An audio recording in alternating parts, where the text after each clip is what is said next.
Just as career tech can make a difference in student success, early childhood education can play a significant role in a youngster's future. That early education can include everything from simple child care to preschool to pre-K, Head Start, or programs like Montessori schools. The movement to give youngsters that earlier start has taken on a higher profile in the past decade. It was a significant issue in the recent California budget negotiations that resulted in an additional $250 million for early learning and child development programs. Much of that money will be used to help low-income students attend preschool. But ongoing funding is an issue. Our Kristen Simoes takes a look at two very different districts addressing the challenges that come with keeping early education classrooms open. These youngsters in the Fresno Unified School District are involved in classwork called pre-K or pre-kindergarten, just one example of early childhood education. But really, pre-K is not about babysitting or daycare. It's about getting students ready to learn. Okay, right there. Numerous studies have shown that effective programs not only get young students ready to learn, they also help children succeed later in life. One report says for every dollar invested in a comprehensive pre-kindergarten program, $6 are saved in long-term costs for remedial education, welfare, unemployment, and teen pregnancy. Additionally, quality pre-kindergarten programs can play a role in preventing violence. In this class, young students sound out words to improve reading comprehension. So when a student comes into kindergarten knowing their initial sounds, being able to know the sound and identify it when they hear it, that is a concept that prepares them for the reading and the writing. It's phonics. This is Miss Kindergarten gets ready for kindergarten. And the work here stresses visual cues as well. Working with shapes, colors, and different materials encourages creativity and problem solving.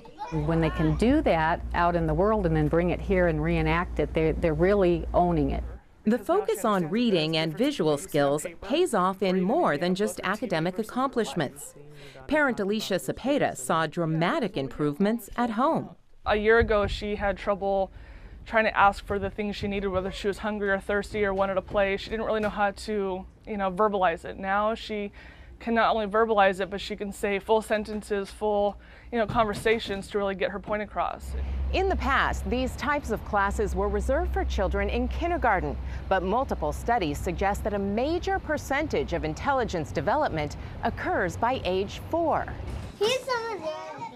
If we just say we're going to start at kindergarten, we're missing that time when the brain takes in the most information and is the biggest sponge for this learning. And there's much research that says even younger, that this is where the learning takes place. At that age, there's sponges for this literacy work.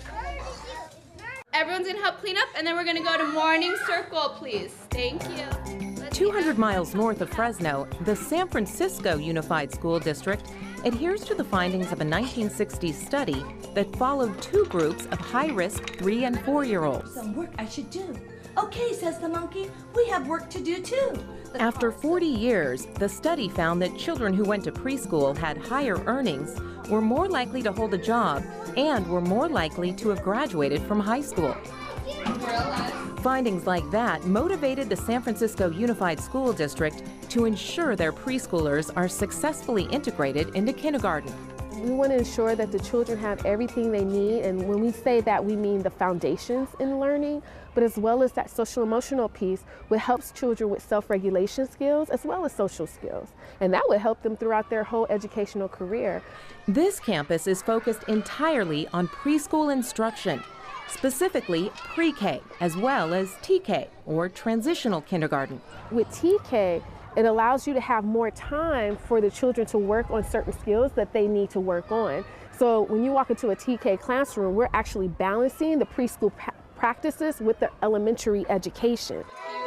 The work here, as with all California school districts, requires funding.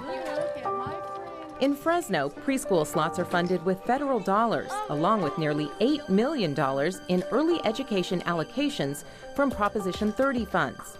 Prop 30, a sales and income tax increase, passed in 2012 as a means to augment educational budgets in California. The Fresno district, the fourth largest in the state with a dropout rate of 17%, would like to double its preschool enrollment. But extra tax dollars have not completely covered costs. Realizing many area families are impoverished, Fresno Unified waived additional fees and made the preschool classes free of charge, in part by dedicating an additional $7.5 million annually from its general fund. It's no secret that Fresno is one of the poorest communities in our state, and so that our school leaders would have chosen to invest such a large amount of money in the most fragile elements of our community, our children and our youngest children, I think is a huge humanitarian effort on our part that is going to have tremendous benefits for the children in the community and certainly their families. The outreach efforts here to support early childhood education are similar to efforts in Los Angeles, San Diego, and Long Beach. School boards in those communities have also earmarked general fund dollars for expenditures to their early childhood education programs. Well, now you're in trouble. We're stuck in this goop. As with Fresno Unified, San Francisco does not charge for these non-compulsory classes. Instead, the district uses a blend of federal dollars and monies derived from Proposition 10. Prop 10 was a 1998 California initiative that levied a tax on tobacco products, earmarking funds for education. But you must help us too. But costs continued to rise. And with 4,000 children enrolled in early childhood classes, the district sought help from the San Francisco community. In 2004, the community responded by passing Proposition H. It's a measure where residents essentially tax themselves to provide services for the district's 121 preschool sites. Here in San Francisco, they voted a lot of bond funds to improve our buildings, but also to create this transitional K program that does take a lot of dollars and does take a lot of people to make happen. And as you can see here today, it's really working. Earlier this year, state lawmakers passed a state budget, including the most significant bump to early childhood programs in a decade. In addition, California is one of the states selected by the Obama administration to receive nearly $53 million in an early education challenge grant.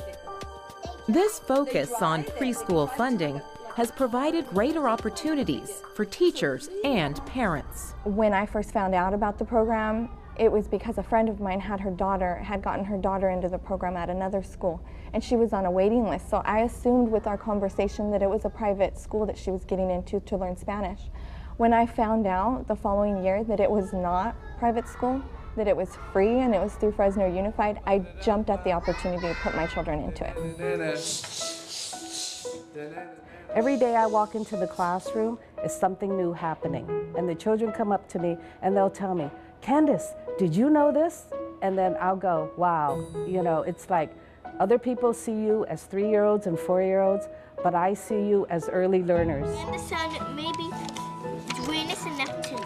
When teachers receive children who've attended preschool, they'll often comment how well prepared the children are to continue with the next level of their education. So go, take your kid to preschool. It's great. It's not just time away from your kid, but they learn so much. I mean, it just should be mandatory. Send your kid to school, to preschool. Kindergarten began as an early childhood curriculum in Europe in the 1800s.